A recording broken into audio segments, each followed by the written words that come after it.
আজকে আমি এক্সপ্লেন করতে যাচ্ছি একটি পুরস্কারপ্রাপ্ত তেলেগু রোমান্টিক ড্রামা মুভি যার নাম অশোকা বনামলো অর্জুনা কল্যাণম। যে মুভিতে আমরা দেখব যে একটি ছেলে যার বয়স বেড়ে যাচ্ছে কিন্তু বিয়ে হচ্ছে না, আর তার জন্য সবার কাছে কথা শুনতে শুনতে তার কাম তো পুরা সারা। এরপর একসময় তার বিয়েও ঠিক হয়, কিন্তু ভাই বিয়ে করতে যাওয়ার পর সে পরে মহা ফ্যাসাদে। আর তারপরেই এই মুভির আসল মজা শুরু হয়। মুভিটিতে যা যা থাকা দরকার সবই আছে, কমেডি, ড্রামা, রোম্যান্স সব কিছু মিলিয়ে মুভিটি অসাধারণ। আর তার সঙ্গে অনেক কিছু শিক্ষণীয় বিষয়ও আছে। তো চলুন মুভিটি শুরু করা যাক। মুভির প্রথমে আমরা একটা ছেলেকে ফটোশ্যুট করতে দেখতে পাই। এর নাম অর্জুন। 33 বছর বয়স হয়ে গেছে কিন্তু বিয়ে এখনো হয়নি, আর তাই তাকে নিয়ে সবার মাথা ব্যথা, বিয়ে কেন হচ্ছে না। মা বাবাও খুব প্যারায় পড়ে গেছে ছেলেকে নিয়ে, তাই তারা অনেক কষ্টে একটা মেয়ে ঠিক করেছে তার ছেলের সাথে বিয়ে দেওয়ার জন্য। তো অর্জুনের এই ফটোগ্রাফি করে একটা বড় ব্যানার বানানো হবে যেখানে লেখা থাকবে অর্জুন আর মাধুরীর শুভ বিবাহ।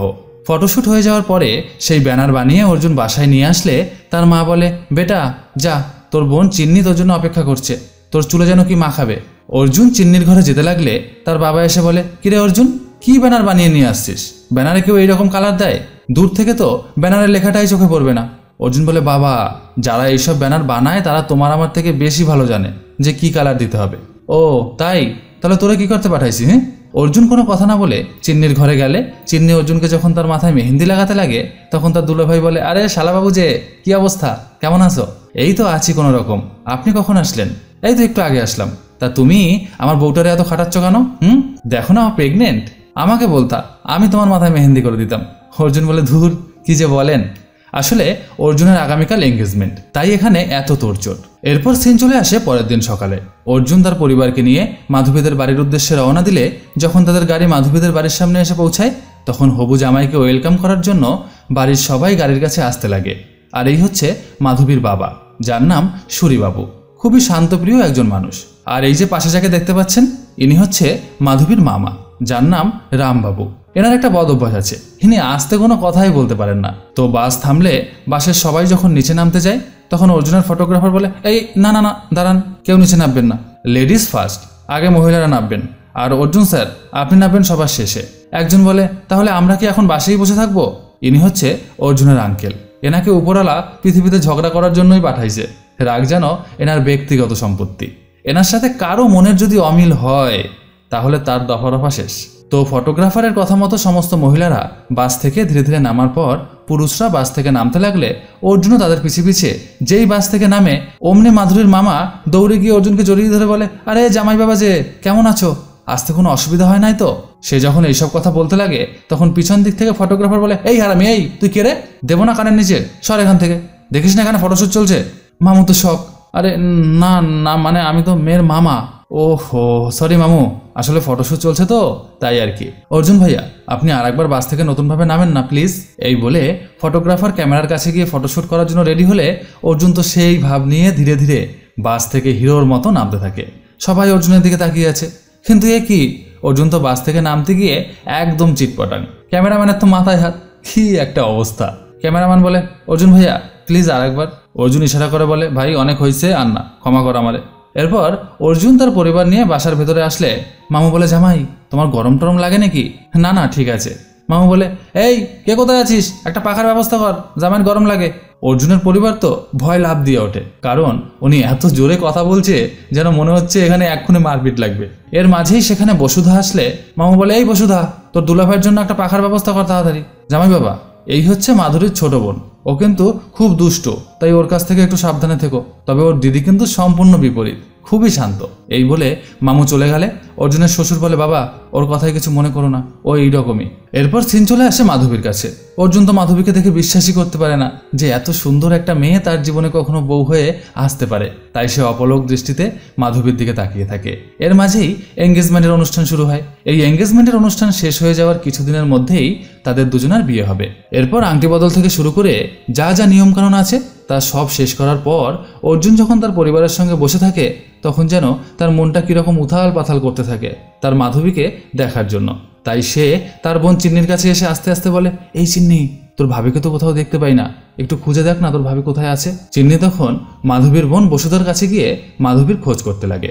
এরপর বসুধা মাধবীর কাছে গিয়ে বলে, এই আপু, তোকে দুলাভাই ডাকে, তুই কিন্তু দুলাভাইয়ের কাছে গিয়ে চুপচাপ দাঁড়িয়ে থাকবি না, আফটার অল সে তোর হবু জামাই, বুঝছিস। মাধবী বলে, না তুই আমার সাথে চল। আরে আপু, আমি তোর সাথে কেমনে যাই?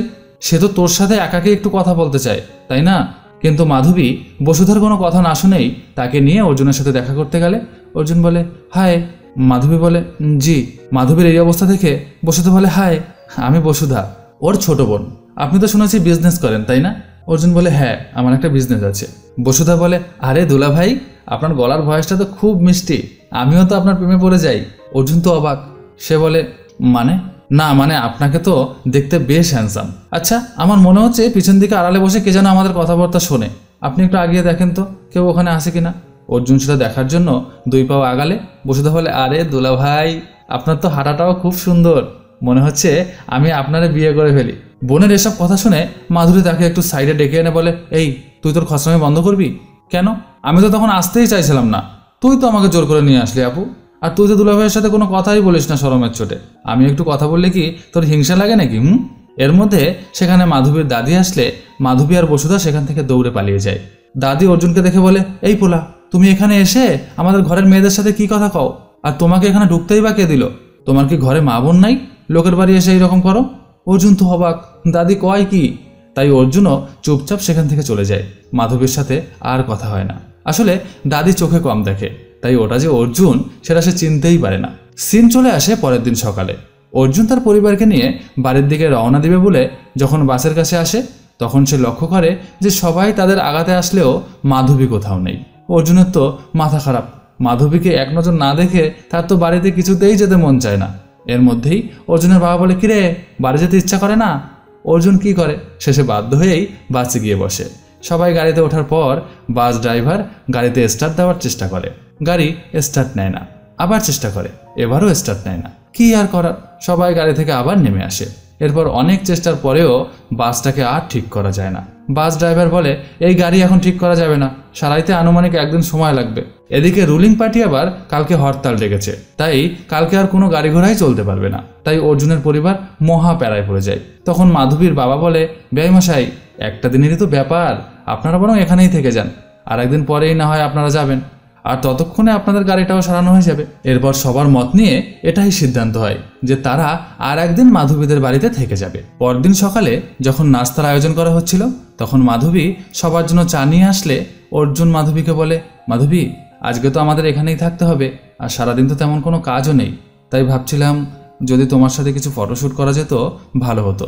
তাছাড়া ক্যামেরাম্যান তো আমার সাথেই আছে। মাধবী বলে, ফটোশ্যুট? কিছু মনে করবেন না, আমি না ফটো তুলতে অত পছন্দ করি না। অর্জুন বলে, ও ঠিক আছে, কোনো সমস্যা না। এর মাঝেই মামু সেখানে এসে জানতে পারে যে অর্জুন মাধবীকে নিয়ে ফটোশ্যুট করতে চায়, তাই সে একরকম জোর করেই মাধবীকে অর্জুনের সাথে যেতে রাজি করায় এবং তার সঙ্গে খচ্চর শালী বসুধাও যায়। এরপর ফটো সেশন শুরু হয়। ফটোগ্রাফারের কথা মতো অর্জুন বিভিন্ন অঙ্গভঙ্গি করে মাধবীর সাথে ছবি তুলতে লাগে, আর মাঝে মাঝে বসুধাও দুলাভাইকে বিভিন্ন রকম পোজ দেওয়া শিখিয়ে দিচ্ছিল, কিন্তু মাধবীর মুখে কোনো হাসি নেই। তাই বসুধা মাধবীকে একটু পাশে ডেকে নিয়ে বলে, কি ব্যাপার আপু, তুই কলা গাছের মতো চুপচাপ দাঁড়াই আছিস কেন? ভালোভাবে মুখে হাসি নিয়ে একটু ছবি তোল, তোকে দেখে তো মনে হয় যে তোর মাথায় কেউ বন্দুক ঠেকিয়ে এখানে নিয়ে আসছে ছবি তোলার জন্য। এরপর সে মাধবীর হাত অর্জুনের হাতে দিয়ে আবার ক্যামেরাম্যানের কাছে গিয়ে দাঁড়ায়। অর্জুন মনের খুশিতে হবু বউয়ের সাথে ছবি তুলতে লাগলে হঠাৎ সে লক্ষ্য করে মাধবীর চোখে পানি। এ কি মাধবী, তুমি কান্না করো কেন? কি হয়েছে তোমার? মাধবী বলে, কিছু হয়নি, শরীরটা ভালো লাগে না। এই ক্যামেরাম্যান, ছবি তোলা বন্ধ করো, মাধবীর শরীরটা খারাপ লাগছে। এরপর তারা বাসায় ফিরে যায়, আর এভাবেই আজকের দিনটাও কেটে যায়। সিন চলে আসে ওই দিন রাতে। অর্জুনের পরিবার যখন আগামীকাল ভোরে বাসায় রওনা দেওয়ার জন্য তাদের সমস্ত প্রয়োজনীয় জিনিস গোছগাছ করতে লাগলে, এর মাঝেই টিভিতে তারা শুনতে পায় দেশের সরকার আগামীকাল থেকে দেশের ভিতরে বিশৃঙ্খলার জন্য অনির্দিষ্টকালের জন্য লকডাউন ঘোষণা করেছে। ভাই রে ভাই, অর্জুন সহ তার পরিবারের সমস্ত মানুষজনের তো মাথায় হাত। এদিকে তাদের বাসটাও এখনো ঠিক হয়নি, যেই রাতেই তারা রওনা দিবে। কাল থেকে গাড়ি ঘোড়া সব বন্ধ, এখন তারা কি করবে? যখন তারা এইসব ভাবতে লাগে, তখন মাধবী তার বাবাকে বলে, বাবা, তুমি একটু চেষ্টা করে দেখো তো আমাদের গ্রামের স্কুল বাসটা জোগাড় করা যায় কিনা। এরপর ভোরবেলা মাধবীর বাবা একটা স্কুল বাস জোগাড় করে নিয়ে আসলে অর্জুনের পরিবার সেই বাসে উঠে পড়ে। অর্জুনের তো মাধবীকে ছেড়ে যেতেই মন চায় না, সে বাসের জানলা দিয়ে মাধবীর দিকে তাকিয়ে থাকলে মাধবী বলে, সাবধানে যেও। বাস অর্জুনের বাসার দিকে রওনা দেয়। অর্জুনের আঙ্কেল অর্জুনের বাবাকে বলে, তোরা কি ভাবছিলি এই বাস জোগাড় না হলে আমরা বাড়ি যেতে পারতাম না? তুই জানিস আমার কত দূর পর্যন্ত হাত? আমি তো ভাবছিলাম প্রধানমন্ত্রীকেই ফোন করব। অর্জুনের বাবা তো শখ। এর মাঝেই স্কুল বাসটা জোরে একটা ধাক্কা দিয়ে সেখানেই দাঁড়িয়ে গেলে সবাই বাইরে তাকিয়ে দেখে রাস্তা বন্ধ। অর্জুনের আঙ্কেল তো চুপ, তার সমস্ত কেরামতিই শেষ। এখন কি হবে? তাই বাধ্য হয়েই অর্জুনরা আবার যেখান থেকে এসেছিল সেখানেই ফিরে যায়। এরপর সেই রাতে অর্জুন যখন ঘরে চুপচাপ বসেছিল তখন অর্জুনের বোন চিন্নি এসে বলে, বাহ ভাইয়া, তোর কি ভাগ্য, বিয়ের আগেই ভাবি বাড়িতে তুই অনির্দিষ্টকালের জন্য আটকা। কিন্তু এ কি, অর্জুন তো কোনো কথাই বলে না। কি হলো অর্জুনের? এই ভাইয়া, তোর কি হয়েছে? এরকম চুপ মেরে বসে আছিস কেন? চিন্নি, কালকে যখন ফটোশুট করছিলাম তখন দেখলাম তোর ভাবি কান্না করে। তারপর আমার সাথে একটু ভালোভাবে কথাও বলে না কখনো। আমার মনে হয় ও আমাকে পছন্দ করে না। ধুর, কি যে বলিস না ভাইয়া, মেয়েরা বিয়ের আগে এরকম একটু লাজুকি থাকে, শরম পায় তো তাই কথা বলে না। বিয়ের পর দেখবি ঠিক হয়ে যাবে। আমার এঙ্গেজমেন্টের সময় দেখিসনি আমি কিরকম ভয় পেয়েছিলাম? অর্জুন বলে, সত্যিই ঠিক হয়ে যাবে তো? রে, সত্যিই ঠিক হয়ে যাবে। অর্জুন তো ফুল জোশ নিয়ে রুমের বাইরে এসে একটা পিচ্ছিকে বলে, এই পিচ্ছি, আমাকে একটা পেন আর পেপার জোগাড় করে দিতে পারবি? পিচ্ছি বলে, আচ্ছা। এই বলে সে দৌড়ে মাধবীর কাছে গিয়ে বলে, আমাকে একটা পেন আর পেপার দাও। কেন, তুই পেন পেপার দিয়ে কি করবি? ওই যে আঙ্কেলটা বসে আছে উনি আমার কাছে চেয়েছে। এই কথা শুনে মাধবী অর্জুনের দিকে তাকালে অর্জুন তো লজ্জায় সেখান থেকে পালিয়ে যায়। এবার সিন চলে আসে অর্জুনের কাছে। অর্জুন একটা পেন পেপার জোগাড় করে সেই কাগজে নিজের ফোন নাম্বার লিখে মাধবীকে ইশারা করে বলে, এই যে হাই, এই কাগজটা আমি এখানে রেখে গেলাম। এই বলে দূরে একটা জায়গায় গিয়ে ফোন হাতে নিয়ে মাধবীর SMS এর অপেক্ষা করতে লাগে। এর মাঝেই জারিনা বলে কোনো একটি মেয়ে তাকে ফোন করলে সে ফোনটা রিসিভ না করে কেটে দেওয়ার সাথে সাথে মাধবীর ফোন থেকে তার ফোনে একটা SMS আসে যেখানে লেখা আছে হাই। অর্জুনের তো বুক ধুকভুক করতে শুরু করে। সে কোনো রকম নিজেকে সামলে মাধবীকে জিজ্ঞাসা করে, তুমি কি আমাকে পছন্দ করো? একটু পরেই মাধবী একটা লাভ সাইন পাঠায়। না, অর্জুন তাহলে এতদিন ভুল ভেবেছে। মাধবীও তাকে অনেক বেশি পছন্দ করে। অর্জুন ছাদ থেকে নিচের দিকে তাকিয়ে দেখে মাধবীও যেন আজকে মনের কথা বলে অনেক খুশি হয়েছে। আর এরপর থেকে সবসময় তাদের SMS-এ কথা হতে লাগলে তাদের প্রেমটা যেন ধীরে ধীরে অনেক গভীর হতে থাকে। কিন্তু ভাই, এরপর মুভিতে যা যা হতে চলেছে তা দেখে আমি তো পুরাই শক। তো এরপর কেটে যায় আরও কিছুদিন। অর্জুনরা লকডাউনের কারণে সেখানেই এখনও আটকা। এখন মাধবীর সাথে ফোনে SMS করে কথা বলতে বলতে অর্জুনের বুকে অনেকটা সাহস বেড়ে যায়। তাই সে সেই সাহসের উপর ভর করে একদিন ঘরে যখন কেউ ছিল না তখন হঠাৎ করেই মাধবীর রুমে ঢুকে পড়ে। মাধবী অর্জুনকে দেখে সেই রুম থেকে চলে যেতে লাগলে অর্জুন খপ করে মাধবীর হাতটা টেনে ধরে বলে, তুমি এত লাজুক কেন? ফোনে তো তুমি অনেক কথা বলতে পারো, আর সামনাসামনি আসলে এত শরম কিসের? মাধবী কিছুই বলে না, শুধু অর্জুনের মুখের দিকে তাকিয়ে থাকে। অর্জুন এই সুযোগে মাধবীর মুখের কাছে ধীরে ধীরে মুখ নিয়ে আসলে মাধবী তো রেগে মেগে অর্জুনের গালে একটা কষিয়ে থাপ্পড় দিয়ে সেখান থেকে চলে যায়। কিন্তু মাধবীর এরকম আচরণের কারণ কি? অর্জুনের তো অধিকার আছে তার হবু বউয়ের কাছে যাওয়ার। অর্জুন কিছুই বুঝতে পারে না। আর তার মান সম্মান যে ধুলার সাথে মিশে গেল এটাও সে সহ্য করতে পারে না। অর্জুন যখন রুমের বাইরে এসে এসব নানান কথা ভাবতে থাকে ঠিক তখন তার ফোনে মাধবীর ফোন থেকে একটি মেসেজ আসে যেখানে লেখা আছে, সরি, কিছু মনে করো না, আমি নিজেকে কন্ট্রোল করতে পারিনি। কিন্তু মাধবী তো অর্জুনের সামনেই দাঁড়িয়ে আছে আর তার হাতে তো কোনো ফোন নেই, তাহলে এই মেসেজ করলো কে? এর মাঝেই সে দেখতে পায় বসুধা আড়ালে বসে মাধবীর ফোন নিয়ে তাকে মেসেজ করছে। আরে কাহিনী কি? এতদিন তাহলে তুমিই মাধবীর ফোন নিয়ে মেসেজ করেছো? আর তখনই আমরা জানতে পারি যে সেদিন বসুধা অর্জুনের সেই কাগজটি থেকে ফোন নাম্বার সংগ্রহ করে তাকে এতদিন মেসেজ করেছে। অর্জুন তো রেগে খাপ্পা হয়ে বসুধার কাছ থেকে ফোনটি নিয়ে ছুঁড়ে ফেলে দিয়ে সেখান থেকে চলে যায়। কি বদমাইশ মাইয়া রে, এ তো শালা খচ্চর খচ্চর মহা খচ্চর। সিন চলে আসে পরদিন সকালে, যেখানে অর্জুন দাঁড়িয়ে দাঁড়িয়ে সিগারেট টানতে লাগলে তার ফোনে জারিনা বলে সেই মেয়েটির ফোন আসে। অর্জুন ফোন ধরে বলে, হ্যালো, আচ্ছা তুমি আমাকে বারবার কেন ডিস্টার্ব করো বলো তো? আমি তোমাকে ভালোবাসতাম, কিন্তু তুমি কি আমার সেই ভালোবাসার মর্যাদা রেখেছো কোনোদিন? ভালো ছেলে পেয়ে পরিবারের চাপে আমাকে ছেড়ে দিয়ে চলে গেছো। তুমি কি ভেবেছো তোমার অপেক্ষায় আমি সারা জীবন অবিবাহিত থাকবো? জারিনা বলে, ছাড়ো ওসব কথা, সত্যি বলতে তুমি আমার ভাগ্যে নেই। যাই হোক, যাকে পেয়েছো তাকে নিয়ে ভীষণ সুখে থেকো। অর্জুন আর কোনো কথা না বলে ফোনটা কেটে দিলে সেখানে বসুধা এসে অর্জুনকে সিগারেট টানতে দেখে বলে, কি ব্যাপার, আপনি কি টানেন? অর্জুন তাড়াতাড়ি সিগারেটটা নিভিয়ে সেখান থেকে চলে যেতে লাগলে বসুধা বলে, আরে যান কোথায়, দাঁড়ান দাঁড়ান, আপনি সিগারেট খান, মদও খান, আর মেয়েটেরও নেশা আছে নাকি?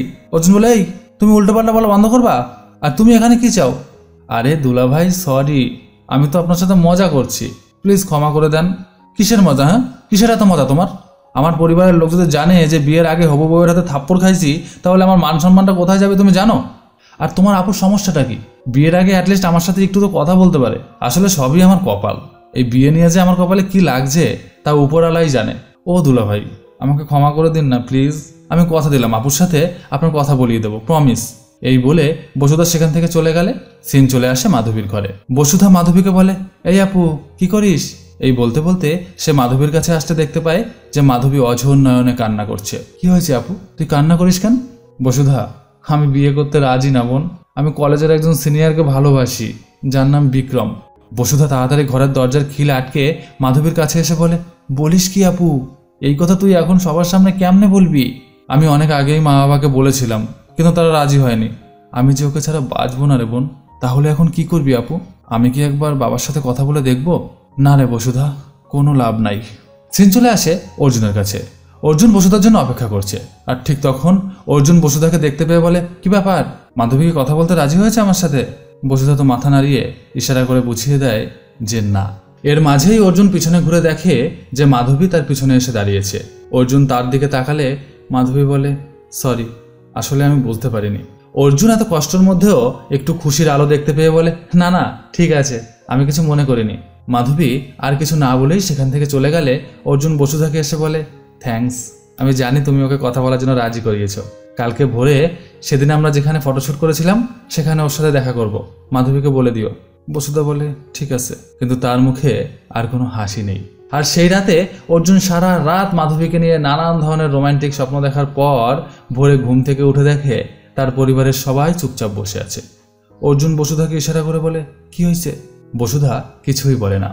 তখন সেই ফটোগ্রাফার এসে অর্জুনকে বলে, অর্জুন স্যার, আপনার হবু বউকে খুঁজে পাওয়া যাচ্ছে না, সে মনে হয় কারোর সাথে পালিয়েছে। অর্জুনের তো এই কথা শুনে অবস্থা খারাপ। এই বিয়েটাও তার আর হলো না।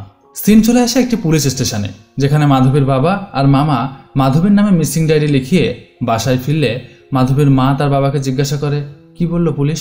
মাধবীর বাবা বলে, তারা খোঁজার চেষ্টা করছে।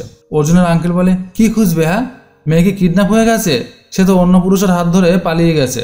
এরপর তো অর্জুনের আঙ্কেল মাধবীর পরিবারের সাথে মহা ক্যাচাল বাঁধিয়ে দেয়। তারপর সবাইকে নিয়ে সে মাধবীদের বাসা থেকে নিজেদের বাসায় ফেরার জন্য বাইরে বেরিয়ে আসে। সেই সময় সেখানকার স্থানীয় পার্টির নেতা এবং কিছু পুলিশ সেই রাস্তা দিয়ে যেতে লাগলে অর্জুনদের পরিবারকে দেখে বলে, কি ব্যাপার, আপনারা বাইরে কি করেন? জানেন না যে অনির্দিষ্টকালের জন্য ঘরের বাইরে বেরানো সরকারের পক্ষ থেকে বারণ আছে? অর্জুন বলে, স্যার, আমরা 20 দিন আগে এখানে এসেছি, কিন্তু লকডাউনে এখনো এখানে আটকা পড়ে আছি। নেতা বলে, তাতে কি হয়েছে? এই বলে মাধবীর বাড়ির লোককে ধমক দিয়ে অর্জুনদের বাসার ভিতর নিয়ে যেতে বলে। অর্জুনের আঙ্কেল বলে, না না, আমি ওই বাসায় ফিরবো না। কিন্তু নেতার ধমকে শেষ পর্যন্ত তারা মাধবীদের বাড়ি ফিরে যেতে বাধ্য হয়। আর ওই নেতা 2 মহিলাকে বলে, তোমরা এখানে এসে রোজ চেক করে যাবে যে এরা এই বাড়ি আছে না কোথাও পালিয়ে গেছে। আর মাধবীর বাবাকেও বলে, যদি আমরা শুনছি যে এরা এই লকডাউনে আপনার বাসা থেকে বেরিয়েছে, তাহলে আপনাকে কিন্তু পুলিশ দিয়ে অ্যারেস্ট করিয়ে ছাড়বো। সিন চলে আসে মাধবীদের বাসার ভিতর। অর্জুন তো মনের কষ্ট আর সহ্য করতে পারে না। তাই সেদিন রাতে সে যখন তার আঙ্কেলদের সঙ্গে বসে বসে ভাবছিল যে এখন কি করা যায়, তখন আঙ্কেল বলে, অর্জুন নে এটা খা। অর্জুন তো মান সম্মানের মাথা খেয়ে লাল পানি খাওয়া শুরু করে দেয়। প্রথমে গ্লাসে খাওয়া শুরু করলেও শেষ পর্যন্ত বোতল ধরেই পুরা মেরে দেয়। এরপর পাগলার নেশা সেই হাই পিকআপে উঠে গেলে সে ওখান থেকে উঠে গিয়ে রেজিনাকে ফোন লাগায়। রেজিনা ফোন ধরলে অর্জুন বলে, ভেবো না তোমাকে ডিস্টার্ব করার জন্য ফোন করছি, আসলে আমার বিয়ে ক্যান্সেল হয়ে গেছে। আচ্ছা বলো তো আমার দোষ কি? তোমাকে ভালোবাসলাম, তুমি বললা পরিবারের কথা না মেনে কোনো উপায় নেই, তাই তাদের পছন্দে বিয়ে করলাম। আমি ভাবলাম তুমিই ঠিক, পরিবারের কথা সত্যি মানা উচিত। জারিনা বলে, অর্জুন তুমি এইসব কথা এখন এত রাতে কেন বলছো? কি হয়েছে তোমার? অর্জুন বলে, যার সাথে বিয়ে হওয়ার কথা ছিল আমার, সে একটা ছেলের সাথে পালাইছে। তুমি তোমার পরিবারের কথা ভেবে আমাকে ছেড়ে চলে গেলে, আর মাধবী তার প্রেমিকার হাত ধরে চলে গেল। আচ্ছা বলতে পারো তোমাদের মধ্যে কে ঠিক, তুমি না মাধবী? সে তার পরিবারের কথা না শুনে তার প্রেমিকার সাথে চলে গেল, আর তুমি আমার কথা না শুনে তোমার পরিবারের কথাই বিয়ে করলে। এখানে আমার দোষটা কোথায়? সবার শেষে আমারই কেন এত কষ্ট পেতে হয়? তুমি বিয়ে করার পরে আমাকে বললে সরি, আর মাধবী পালিয়ে যাওয়ার আগের রাতে আমাকে সরি বলে চলে গেল। সরি বললেই কি সব সমাধান হয়ে যায়? আমার এত ভাবনা, তাকে নিয়ে এত কল্পনা, সেগুলোর কি হবে বলো তো? জানি না। অর্জুনের কথার কোনো উত্তর দিতে পারে না। এর মাঝেই সেখানে বসুধা এসে বলে, দুলাভাই। এই এই কিসের দুলাভাই, কিসের দুলাভাই? আমার নাম অর্জুন, বুঝছো? আচ্ছা আচ্ছা ঠিক আছে, আসলে আপনার জায়গায় যদি অন্য কেউ থাকতো তাহলে এতক্ষণে লঙ্কাকাণ্ড বাঁধিয়ে দিত। আপনি সত্যিই খুব ভালো মানুষ। ও তাই? এই তোমায় কে বলেছে যে আমি ভালো মানুষ? আমি তোমাকে কখনো বলছি যে আমি ভালো মানুষ? আমি কোনো ভালো মানুষ না, বুঝেছো? আর তুমি সব জানতে, মাধবী আমাকে পছন্দ করে না এটাও জানতা, আর এই কারণেই মিথ্যা মিথ্যা তুমি আমার সাথে মেসেজে কথা বলতা, তাই না? এই বলেই অর্জুন নিজের অজান্তেই বসুধাকে ধরে তার কাছে টেনে এনে বলে, তুমি আমাকে এত মেসেজ করেছো কেন? তুমি কি আমাকে বিয়ে করতে চাও? হ্যাঁ বলো, তুমি আমাকে বিয়ে করবে? বসুধার তো ভয় হাত পা ঠান্ডা হয়ে যায়। সে বলে, না না, আমি তো শুধু মজা করছিলাম, আমি তো এসব কিছুই জানতাম না। অর্জুন বসুধাকে ছেড়ে দিয়ে বলে, জানি তো, তাছাড়া তুমি আমাকে কেনই বা বিয়ে করবে? আমার ভেতরে এমন কি স্পেশালিটি আছে? আমি তো ভালো পড়াশোনা জানি না, বিদেশে ভালো চাকরিও নাই, কোনো সেলিব্রিটিও না, আমি একজন সাধারণ মানুষ যাকে কেউ পছন্দ করে না, আমাকে কেউ কোনোদিন বিয়ে করবে না। এই বলে অর্জুন কান্না করতে করতে বলতে লাগে, জানো বসুধা, ছেলেরা মদ না খেয়ে কখনো কান্না করতে পারে না, আর মদ খেলে ছেলেদের কান্নার কোনো দাম থাকে না। এই কথা বলে সে চলে যেতে লাগলে বসুধার যেন কষ্টে বুকটা ফেটে যায়। তার সারা রাত একটুও ঘুম হয় না, শুধু অর্জুনের কথাগুলো তার কানে বাজতে থাকে। আর সেই রাত থেকেই বসুধা তার মনে মনে অর্জুনের ছবি আঁকতে থাকে। পরদিন সকালে হঠাৎ করেই চিন্নির প্রসব যন্ত্রণা উঠলে অর্জুন, বসুধা আর তাদের পরিবারের সবাই মিলে একটি হসপিটালে চিন্নিকে অ্যাডমিট করায়। এরপর অর্জুন একটি গাছের নিচে বসে বোনের জন্য যখন চিন্তায় ছটফট করতে লাগে, তখন বসুধা অর্জুনের পাশে এসে তার হাতটা শক্ত করে ধরে বলে, চিন্তা করেন না, সব ঠিক হয়ে যাবে। এর মাঝেই একজন এসে খবর দেয় যে চিন্নির একটি ছোট্ট ফুটফুটে মেয়ে হয়েছে। অর্জুন এই কথা শুনে হসপিটালের ভিতর যেতে লাগলে একজন বলে, মাস্ক না পরে ভিতরে যাওয়া যাবে না। এই কথা শুনে বসুধা নিজের ওড়নাটা অর্জুনের দিকে বাড়িয়ে দেয়। অর্জুন ভিতরে গিয়ে পিচ্চিকে দেখে তো মহা খুশি। এরপর সবাই মিলে চিন্নি ও তার ছোট্ট পিচ্চিকে নিয়ে বসুধাদের বাসায় ফিরে যায়। এদিকে বসুধা অর্জুনকে যতই দেখে ততই তার প্রেমে পড়ে যায়। এইভাবে আরও কিছুদিন কেটে যায়। একদিন অর্জুন আর বসুধা তাদের বাসার পাশে একটি বাজারে বাজার করতে গেলে একটি ছেলে হঠাৎ করেই অর্জুনকে ধাক্কা মেরে নিচে ফেলে দিয়ে বলে, তুই কে রে? আমার বউর সাথে ঘুরিস কেন? বসুধা বলে, এই এটা কি হচ্ছে? হ্যাঁ, তুই ওনাকে মারলি কেন? তুমি জানো না আমি তোমাকে কতটা ভালোবাসি? তুমি এই ছেলেটার সাথে ঘোরো কেন? হ্যাঁ, এ কি হয় তোমার? এ যেই হোক, তাই তোর কি? তোকে আমি কেন কৈফিয়ত দিতে যাব? ছেলেটা বসুধার এই কথা শুনে তার সাথে জোরজবস্তি করতে লাগলে অর্জুন ছেলেটাকে আচ্ছা করে ধোলাই করে। তখন ছেলেটা তার দলবল নিয়ে সেখান থেকে পালিয়ে গেলে বসুধা আর অর্জুন বাসায় আসার সময় বসুধা বলে, বাবা, আমি তো ভাবছিলাম আপনি খুবই নরম একজন মানুষ, কিন্তু আপনি তো কাঁপাইয়া দিলেন। অর্জুন বলে, কি? না না, কিচ্ছু না। আরে দেখছেন, আপনার জামার বোতামটা দেখি ছিঁড়ে গেছে, দাঁড়ান আমি বোতামটা লাগিয়ে দিচ্ছি। এই বলে বসুধা পাশের একটা দোকানে গিয়ে সই সুতো কিনে নিয়ে আসলে অর্জুন বলে, আচ্ছা ওরা তোমাকে কেন ডিস্টার্ব করছিল?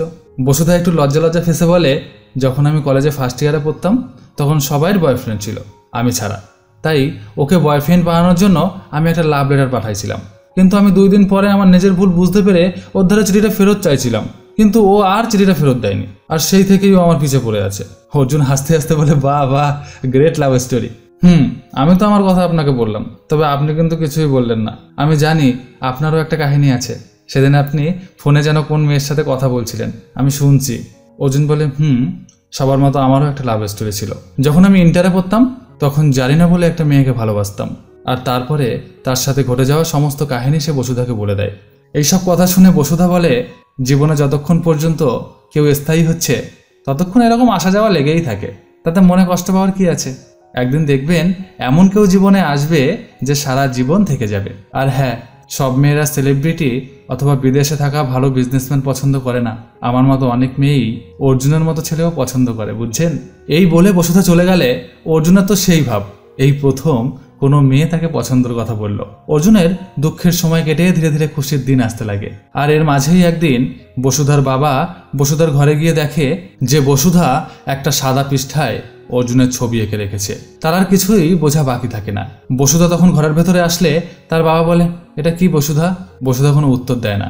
তার বাবা বলে, তুই তো বলেছিলি যে এখনো 3 বছর পড়াশোনা করবি, ভালো চাকরি করবি, সবকিছু শেষ হয়ে গেল। বসুধা তখন তার বাবাকে কিছুই বলতে পারে না। আর তার বাবা চলে গেলে সিন চলে আসে চিন্নির ঘরে, যেখানে অর্জুন বুড়ি পিচ্চিটাকে কোলে নিয়ে আদর করতে লাগলে সেখানে বসুধা আসে। চিন্নি বলে, তো বসুধা, এরপরে প্ল্যান কি? বিয়ে কবে করছো? বসুধা বলে, এখনই প্ল্যান নেই, আমার পড়াশোনা আরো 3 বছর বাকি আছে, পড়াশোনা শেষ করে তারপর বিয়ে করে নিব। আসলে আমার পরিবারের অর্থনৈতিক অবস্থা অত ভালো না, তো তাই আমি চাই একটা চাকরি করে আমার পরিবারের পাশে দাঁড়াতে। চিন্নি বলে, বাহ, এটা তো ভালো কথা, মেয়েদেরও পরিবারের পাশে দাঁড়ানো অবশ্যই উচিত। অর্জুন চুপচাপ দাঁড়িয়ে এসব কথা শুনছিল। এরপর অর্জুন সেখান থেকে বেরিয়ে গিয়ে বসুধাদের ছাদে একা একা দাঁড়িয়ে থাকলে সেখানে বসুধা আসে অর্জুনকে চা দেওয়ার জন্য। কিন্তু অর্জুন বলে, না, আমি চা খাবো না। বসুধা তখন তাকে একটা সিগারেট দিতে চাইলে সে বলে, না, আমি এখন সিগারেটও খাবো না। ও, আপনি কি সিগারেট খাওয়া ছেড়ে দিয়েছেন? লাল পানি খাওয়াও কি ছেড়ে দিয়েছেন? এসব কথা আমি তোমাকে কেন বলবো? আরে রাগ করেন কেন? আচ্ছা শোনেন না, আমি আপনার জন্য কিছু মেয়েদের ছবি নিয়ে আসছি, দেখেন তো এখান থেকে আপনার কাকে পছন্দ। কি হলো, দেখেন না কেন? দেখেন, এটা পছন্দ? পছন্দ। কি বলেন পছন্দ? কিন্তু নাকটা তো একটু বেশি লম্বা এই মেয়েটার। আচ্ছা দেখেন তো এই মেয়েটা কেমন? এও ভালো। ধুর, এর তো মাথার চুল খুব ছোট। এর মাঝেই অর্জুন সিগারেটটা নিয়ে নিচু হয়ে ধরাতে লাগলে বসুধা তার একটা ছবি বের করে অর্জুনকে দেখায় আর জিজ্ঞাসা করে, আচ্ছা দেখেন তো এই মেয়েটা কেমন? অর্জুন ছবিটার দিকে না তাকিয়েই বলে, এও খুব ভালো। বসুধার মনটা খুবই খারাপ হয়ে যায়। সে বলে, আপনি কিভাবে ছবিটার দিকে না তাকিয়েই বললেন যে এই মেয়েটা ভালো? যদি এভাবে সবাইকে আপনি না দেখেই বিয়ে করতে চান তাহলে আপনার তো পছন্দ অপছন্দের কোনো দামই থাকবে না। অর্জুন এবার রেগে গিয়ে বলে, এরা কি কেউ আমাকে এখন বিয়ে করবে? আমার এক্ষুনি বিয়ে করা দরকার। তাই যে মেয়ে আমাকে এখন বিয়ে করতে রাজি থাকবে আমি তার সাথেই বিয়ে করব। বসুধা ধীরে ধীরে বলে, না, সে বিয়ে করতে রাজি আছে, কিন্তু তার কিছুটা সময় লাগবে। আমার কাছে অত সময় নাই, বুঝছো? বসুধা বলে, হয়তো যে মেয়েগুলোর ছবি আমি আপনাকে দেখালাম তাদের মধ্যে কেউ আপনাকে অনেক বেশি পছন্দ করে, কিন্তু আপনি তো তার জন্য সঠিক মানুষ না, কারণ আপনি তাকে তো না দেখেই বিয়ে করতে রাজি হবেন। আপনার তার প্রতি কোনো ভালোবাসা জন্মাবে না। তাই একটা কথা বলি, মন দিয়ে শোনেন। জীবনে যদি কখনো কোনো মেয়ের সাথে দেখা হওয়ার পর, তার সাথে কথা বলার পর আপনার তাকে ছেড়ে যেতে মন না চায়, যদি মনে হয় যে আপনি তাকে ছেড়ে গেলে সব সময় তাকে মিস করবেন এবং সেই মুহূর্ত থেকে মিস করা শুরু করেছেন, সেদিন বুঝে নেবেন যে আপনি সেই মেয়ের জন্যই সঠিক। এর পরদিন সকালে দেশের অচল অবস্থা অর্থাৎ লকডাউন তুলে নেওয়া হয়। গাড়ি ঘোড়া চলাচল স্বাভাবিক হলে অর্জুন তার পরিবারকে নিয়ে বাহিরে আসে। আর তখন অর্জুনের বুকের মধ্যে কিরকম যেন চিনচিন করে ব্যথা করতে লাগে। তার মনে হয় সে যেন কিছু এখানে রেখে যাচ্ছে যা তার আর কোনোদিনও পাওয়া হবে না, আর সেটা হচ্ছে বসুধা। অর্জুন বসুধার দিকে তাকায় আর তখন বসুধার সেই কথাটি তার মনে পড়ে যায়। বসুধা বলেছিল, আপনি সেই মেয়ের জন্যই সঠিক যে মেয়েকে ছেড়ে যাওয়ার সময় থেকে আপনি তাকে মিস করা শুরু করবেন। অর্জুনদের গাড়ি বাসার উদ্দেশ্যে রওনা দেয়। এদিকে বসুধাও অর্জুনকে ভীষণ মিস করতে শুরু করে। এর মাঝেই হঠাৎ অর্জুন গাড়ি থেকে নেমে গিয়ে তার পরিবারকে জানায় যে সে বসুধাকে বিয়ে করতে চায়। অর্জুনের বাবা বলে, তুই কি বলিস? এখন আমরা কি করে সেই বাড়ি গিয়ে বলবো যে আপনার ছোট মেয়ে বসুধাকে আমার ছেলে পছন্দ করছে? তোর মাথা কি খারাপ হয়ে গেছে? কিন্তু অর্জুন কারো কোনো কথাই কানে নেয় না। সে একটা মোটরসাইকেলে উঠে সোজা বসুধাদের বাসায় এসে বসুধাকে খুঁজতে লাগে। একটু পরেই বসুধা বাহিরে বেরালে অর্জুনকে দেখে তো সে পুরাই অবাক। অর্জুন ধীরে ধীরে বসুধার দিকে আগাতে লাগলে বসুধাও অর্জুনের কাছে আসে। আজ দুজনের চোখ থেকেই অঝোর নয়নে পানি পড়ছে। অর্জুন বলে, আমি যখনই বাসা থেকে বেরিয়ে যাচ্ছিলাম তখন থেকে আমি তোমাকে মিস করা শুরু করেছি। আমার মনে হয় আমি সারা জীবন তোমাকে মিস করব। আমি তোমার জন্য 3 বছর অপেক্ষা করতে রাজি আছি বসুধা, কিন্তু যদি ততদিনে আমার চুল পেকে যায়, ভুঁড়ি বেড়ে যায়, তাহলে তোমার কোনো অসুবিধা নেই তো? তখন আমাকে তুমি পছন্দ করবে তো? বসুধা বলে, এই বলে সে অর্জুনকে শক্ত করে জড়িয়ে ধরে। এরপর আরো 3 বছর কেটে যায়। অর্জুনের সাথে বসুধার বিয়েও হয়ে যায়। আর এখানেই মুভিটি শেষ হয়ে যায়। তো কেমন লাগলো মুভিটি অবশ্যই কমেন্ট করে জানান। আর কেউ লাইক দিক বা না দিক, আপনি কিন্তু একটা লাইক দিয়ে যান ভাই, প্লিজ। আর হ্যাঁ, পরবর্তী ভিডিওটি সবার আগে পাওয়ার জন্য সাবস্ক্রাইব করে বেল নোটিফিকেশনটি বাজিয়ে দিন। খুব শীঘ্রই আবার দেখা হচ্ছে। ততক্ষণের জন্য সবাই খুব ভালো থাকবেন। টাটা।